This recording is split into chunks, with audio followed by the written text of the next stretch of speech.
wabarakatuh. Waalaikumsalam warahmatullahi wabarakatuh.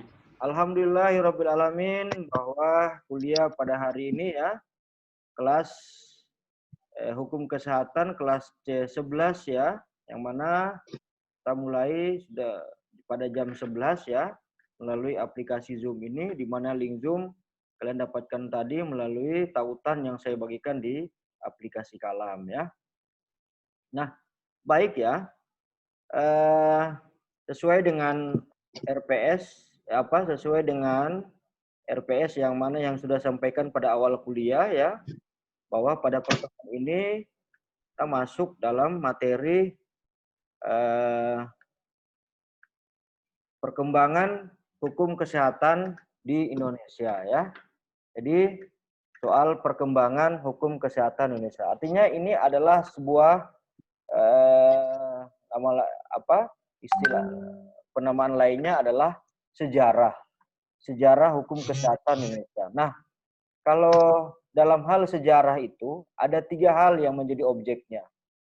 Masa lalu, masa kini, dan masa yang akan datang.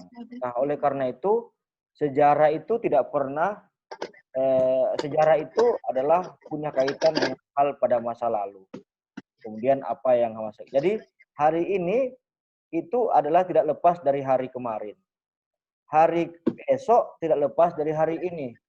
Jadi apa yang kemudian ada hari ini tidak lepas dari hari kemarin, dan bagaimana hari esok itu adalah dari hari ini. Nah, kalian sama juga sama kalian, hari ini kalian adalah membentuk diri kalian menjadi seorang intelektual melalui proses kuliah. Artinya, kalau kalian melewati proses demi proses dalam proses perkuliahan, dalam proses kalian sebagai mahasiswa di fakultas ini, artinya menentukan juga kalian menjadi seorang intelek di bidang hukum ya.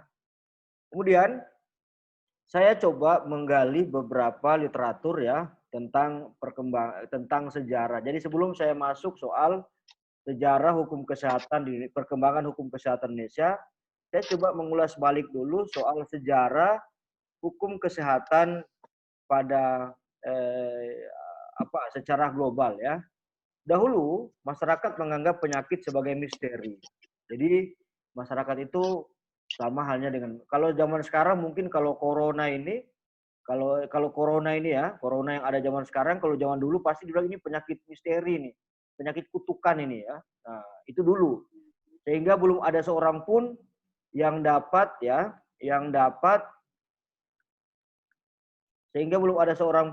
mengungkapkannya dengan benar. Jadi soal dahulu penyakit itu dikatakan sebuah misteri, belum ada seorang pun yang saat itu yang dapat mengungkapkannya atau mengobatinya itu dengan benar. Mengapa suatu penyakit dapat menyerang individu dan tidak menyerang individu lainnya. Jadi dulu tidak ada yang kemudian bisa mendeteksi kenapa sampai orang itu kena penyakit atau kenapa sampai orang itu tertular penyakit. Jadi belum ada sebuah belum ada seseorang yang saat itu kemudian ketika ada penyakit yang didapatkan saat itu kemudian bisa kemudian diambil suatu penjelasan atau suatu kesimpulan ya bahwa orang itu penyakitnya adalah karena hal ini adalah ini. Nah, kemudian oleh sebab itu penyakit selalu dihubungkan dengan kekuatan supranatural. Jadi memang mistik dia sifatnya ya. Jadi orang yang kena penyakit saat itu adalah ini adalah gangguan setan gitu ya. Mungkin ini adalah ada kaitannya dengan hal-hal yang mistik. Pola berpikir semacam ini menyebabkan penyembuhan penyakit terus dilakukan melalui doa. Nah, ini ritual. Nah, itu dulu. Saya sampaikan itu dulu. Sekarang apa masih berlaku? Doa atau ritual tertentu masih berlaku? Ada yang bisa jawab? Hah? Tidak, Pak. Masih adakah soal penyembuhan penyakit melalui doa, melalui air putih? Iya, Pak. Masih ada, Pak. Masih ada ya. Iya Pak, masih biasa. Nah, kalau masih ada, Ada Pak. itu namanya Presley Medicaid atau obat yang disembuhkan oleh dukun atau berobat sembuhkan oleh dukun. Presley Medicaid. Jadi, mari kita lihat sebentar apa sih sebetulnya dalam hal perkembangan hukum kesehatan, dalam hal kesehatan atau hukum kesehatan dalam hal secara global ya. Kita lanjut ya. Materinya tidak banyak ya. Masa Presley Medicaid ya. Penyakit dihubungkan dengan kekuatan supranatural. Jadi memang tadi saya sudah jelaskan bahwa sebuah penyakit yang kena kepada seseorang disebabkan oleh gangguan mistik atau supranatural ya. Profesi kedokteran menjadi monopoli. Kaum pendeta dokter yang terkenal adalah Imhotep. Jadi saat itu telah ada sebuah profesi kedokteran yang kemudian pendeta dokter ya, saat itu pendeta dokter yang terkenal namanya Imhotep.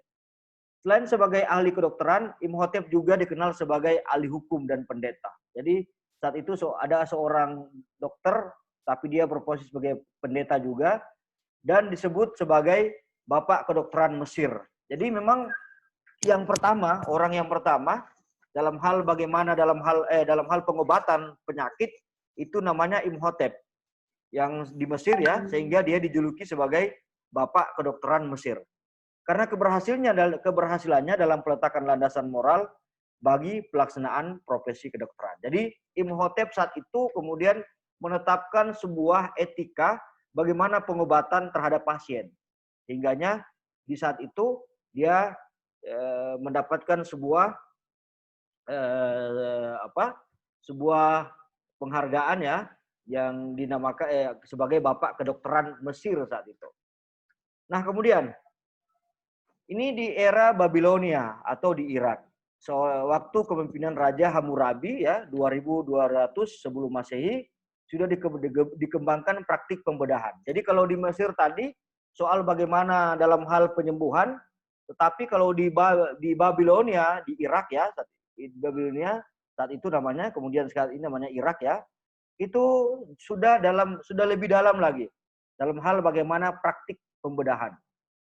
Jasa dokter sudah diatur berdasarkan hasil-hasil pengobatan, status sosial dan kemampuan ekonomi pasien. Jadi memang sudah ada soal bagaimana cara pengobatan, bagaimana soal jasa seorang tenaga kesehatan ketika menyembuhkan pasien yang kemudian ditentukan melalui status ekonomi. Kalau kita lihat sekarang ada kelas VIP, ada kelas 1, ada kelas 2, ada kelas 3 ya gitu ya. Nah, kemudian banyak kalangan ahli berpendapat bahwa sesungguhnya hukum kesehatan yang berasal dari Babilonia, hukum kesehatan yang pertama itu adalah berasal dari Babilonia atau Irak dari Mesir. Kenapa demikian? Ini rasional juga ya. Karena kalau soal tadi di Mesir itu ternyata hanya soal bagaimana etika seorang tenaga kesehatan menyembuhkan pasien. Tetapi kalau di Irak ini sudah dalam hal bagaimana pengaturan. Nah, ini sudah pengaturan. Jadi kalau di Mesir tadi soal etika, kalau di Irak itu sudah ada hubungan, mengatur soal hubungan antara tenaga kesehatan dan pasien. Pak, berarti etika tidak sama dengan hukum. Ya, kalau etika kan mengacu pada moral atau soal perilaku seseorang, ya. Jadi perilaku kedokteran, perilaku tenaga medis saat itu. Tetapi kalau di Irak itu sudah dalam aplikasinya mengatur, apalagi dalam hal bagaimana tadi soal hubungan antara tenaga kesehatan dan pasien yang di situ ada jasa. Yang jasa ya disesuaikan dengan kemampuan ekonomi. Nah, dalam Kode Hammurabi ini, kalau di Kode Hammurabi ini adalah Undang-Undang Hammurabi, ya. Jadi Undang-Undang Raja Hammurabi. Dapat lihat jelas tentang beberapa ketentuan yang mengatur kelalaian dokter. Nah, ternyata dalam Undang-Undang Hammurabi itu, Undang-Undang Hammurabi terhadap tindakan dilakukan oleh tenaga kesehatan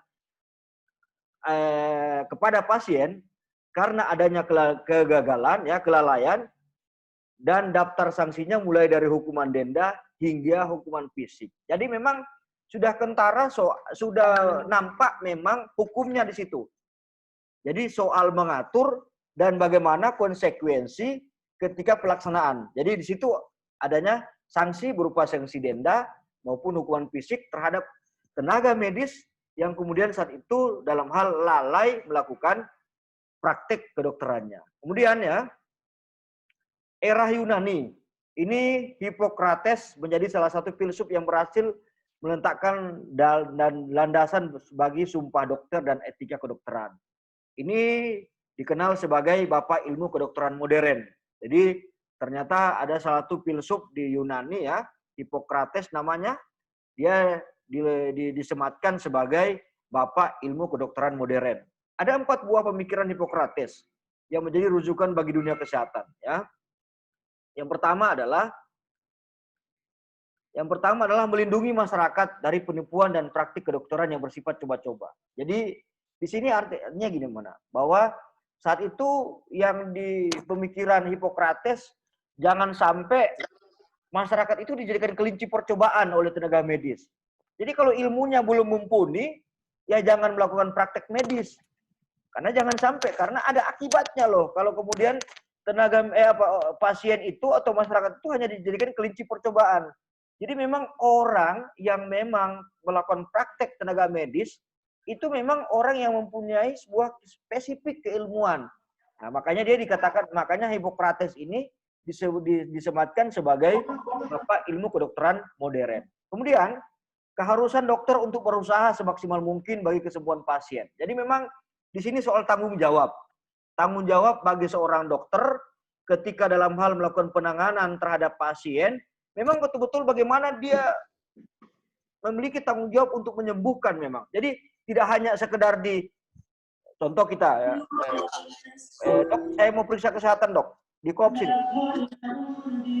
Jadi tidak hanya dilepas itu, tapi diberikan sebuah obat, bagaimana diberikan arahan soal makannya, bagaimana. Jadi memang tanggung jawab dokter adalah bagaimana penyembuhan pasien memang.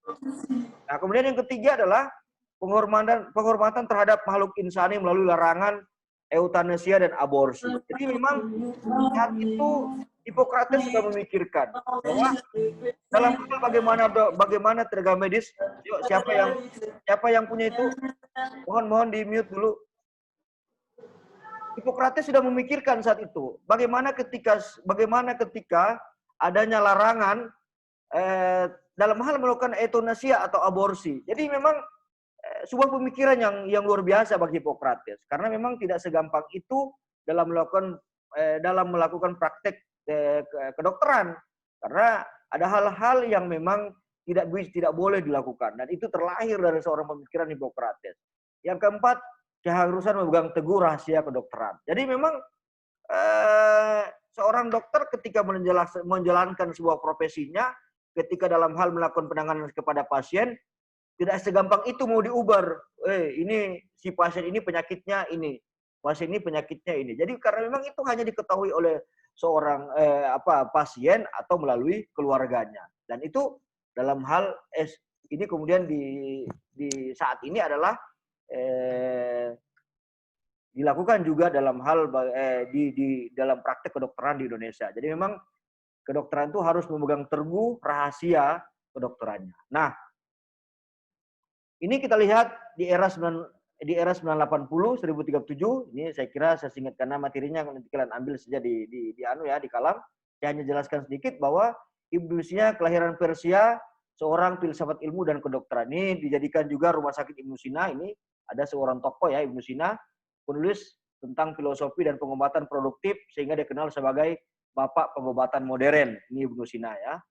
Karyanya yaitu The Book of Healing, The Canon of Medicine, atau dikenal dengan judul lengkap Kanun Fit Atib. Jadi memang ternyata bahwa perkembangan hukum kesehatan ini tidak lepas dari negara-negara Islam ya. Tadi Mesir, Irak ya, kemudian ini ya Uzbekistan ya, yang menjadi rujukan di bidang kedokteran selama berabad-abad. Beberapa tindakan pemikiran Ibnu Sina yang menjadi landasan bagi dunia kesehatan yaitu penggunaan obat sesuai dengan kebutuhan pasien. Jadi kadar kalau seseorang hanya sakit ini, contoh 1 kali 3 1x2 diminum, itu adalah lewat dari pemikiran seorang Ibnu Sina. Menggambarkan anatomi tubuh manusia secara lengkap untuk pertama kalinya. Jadi anatomi tubuh ya, anatomi tubuh secara lengkap ini ada dari pemikiran si Ibnu Sina. Mengenal dunia kedokteran dengan ilmu patologi dan farmasi, pengobat dan obat-obatan ya. Nah, kemudian jadi kalau kita melihat bahwa perkembangan hukum kesehatan baru dimulai ini secara tersirat. Jadi kalau secara dalam hal bagaimana konkretnya ya, perkembangan hukum kesehatan di dunia ini dimulai tahun 67, ini dimulai diselenggarakannya ini World Congress of Medical Law. Ini di Belgia. Ini yang pertama kali. Ini tahun 67 yaitu World Congress on Medical Law. Ini pertama cikal bakal sebuah hukum kesehatan di dunia tahun 67 yang mana diselenggarakan di Belgia, yang saat itu adalah menjadi cikal bakal sebuah hukum kesehatan di negara-negara yang berdasarkan hasil kongres tersebut. Nah, mari kita lihat di Indonesia. Di Indonesia ini sebelum tahun 1992. Kenapa saya mengambil 92? Karena undang-undang kesehatan pertama kali itu adalah undang-undang tahun 1992. Hukum kesehatan merupakan hukum yang baru, sudah selesai minggu lalu. Hukum kesehatan mulai sejak World Congress di Medical Law di Belgia tahun 67. Perkembangan selanjutnya melalui World Congress of the Association for Medical Law yang akan secara periodik hingga saat ini. Jadi ternyata setelah adanya kongres di Belgia, adanya World Congress of the Association for Medical Law, itu secara rutinitas diselenggarakan tiap tahun ya di dunia. Kemudian di Indonesia perkembangan hukum kesehatan dimulai dari terbentuknya kelompok studi. Nah, ini penting ya. Kelompok studi hukum kedokteran. Ini dipelopori oleh Hukum Kedokteran Universitas Indonesia dan Rumah Sakit Cipto Mangunkusumo di Jakarta tahun 82. Kemudian untuk Hukum Kedokteran Indonesia namanya Perhuki ya, terbentuk di Jakarta 1983. Ini saya baru lahir 83. Kalian sudah lahir belum? Belum ya. Tahun 1983 dan berubah menjadi Hukum Kesehatan Indonesia. Jadi Hukum Kesehatan Indonesia itu atas dasar mahasiswa Fakultas Kedokteran UI dengan Rumah Sakit Cipto Mangunkusumo dan dengan mendirikan sebuah organisasi yang namanya Perhuki. Kongres pertamanya itu tahun 1987. Kemudian sebelum tahun 92 ada empat yang menjadi kajian dari Perhuki. Yang pertama dokter, aspek hukum, transaksi antara dokter dan pasien. Yang keempat hubungan transaksi antara rumah sakit dan pasien. Ini ada 4 hal, ingat saya tekankan lagi, ada 4 hal yang menjadi kajian dari Perhuki ya. Dokter, aspek hukum, transaksi antara dokter dan pasien. Yang keempat, hubungan interaksi antara rumah sakit dan pasien. Yang kelima, tahun 92 yaitu terbentuk Undang-Undang Kesehatan yang melindungi segala peraturan yang melindungi dunia kesehatan diatur lewat nomor Undang-Undang nomor 23 tahun 1992. Jadi memang kita mulai starting awal hukum kesehatan itu tahun 1992. Kemudian setelah tahun 92 yaitu ada berapa undang-undang yang kemudian muncul setelah 92. Undang-Undang nomor 29 tahun 2004 sudah disediakan minggu lalu, Undang-Undang nomor 44 tahun 2009 tentang rumah sakit, dan Undang-Undang 32 tahun 1996 tentang tenaga kesehatan. Nah, ini kemudian dalam perkembangannya Undang-Undang nomor 23 tahun 92 itu dirubah dengan Undang-Undang nomor 36 tahun 2009. Ini penting pemahaman kalian tentang Undang-Undang Kesehatan ya, Undang-Undang Kesehatan, karena kita adalah belajar hukum kesehatannya ya. Kita belajar soal hukum kesehatannya. Jadi saya kira penting untuk kalian pahami dalam setelah tahun 92 Undang-Undang nomor 23 tahun 92 dirubah dengan Undang-Undang nomor 36 tahun 2009, Undang-Undang nomor 29 tahun 2004, Undang-Undang 4 tahun 2009, Undang-Undang 32 tahun 96 dan Permenkes 101 tahun 2010 ya. Oke, baik ya. Saya kira itu seperti lazimnya kebiasaan saya kuliah, saya akan bertanya balik kepada kalian ya. Materi yang sudah saya jelaskan tadi ya. Jadi saya coba ke Ziko ya. Ziko. Ya. Ziko, Ada seorang Iya, iya. filsuf di Yunani, siapa namanya? Dan dijuluki sebagai apa dia? Ya, ya. Ziko, ada seorang filsuf di Yunani. Dan kemudian karena pemikirannya, filsuf tersebut dijuluki sebagai apa? Atau tidak jelas merata ya? Ziko? Iya, iya ya. Ya. Putus-putus ya. Ada seorang filsuf di Yunani ya. Karena pemikirannya, siapa nama filsuf tersebut? Dan karena pemikirannya, filsuf tersebut dijuluki sebagai apa dia? Ibnu Sina sama dan apa namanya? Di Yunani. Ilmuwan cerdas. Di Yunani. Yunani. Baik ya, kamu tidak perhatikan dengan baik ya. Ziko ya, jadi catatan saya ya. Kemudian Febri Wulandari, videonya mana? Febri Wulandari, kalau tidak ada saya kick ya. Febri Wulandari, tahun berapa kongres pertama yang mendasari tentang sebuah kongres pertama hukum kesehatan di dunia? Dan apa nama kongres tersebut? Di mana dilaksanakan?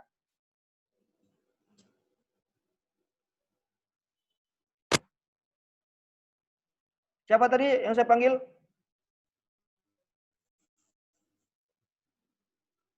Febri? Iya, Pak. Tahun berapa kongres pertama dilaksanakan dan di mana tempatnya? Dan apa nama kongres tersebut? Sebagai cikal bakal hukum kesehatan di dunia ya. Tahun berapa itu? Dan di mana dilaksanakan dan apa nama kongres tersebut?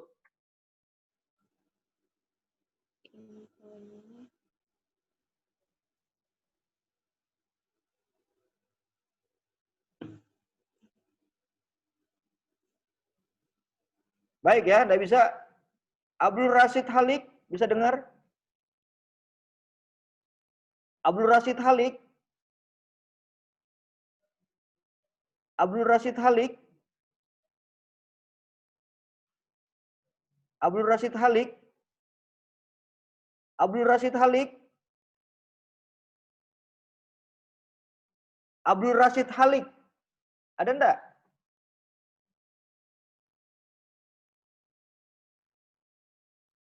Oh, pura-pura enggak dengar ya. Soeharto Asidik? Soeharto Asidik? Iya, Pak. Iya, Pak. Sebutkan 4 pemikiran perhuki yang menjadi sebuah empat hal yang menjadi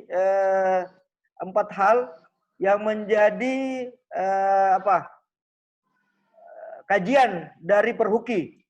4 hal.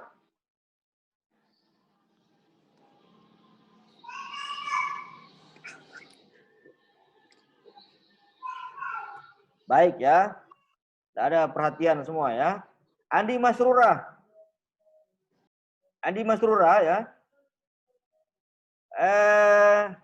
Apa yang Anda pahami tentang kesehatan yang ada di Mesir?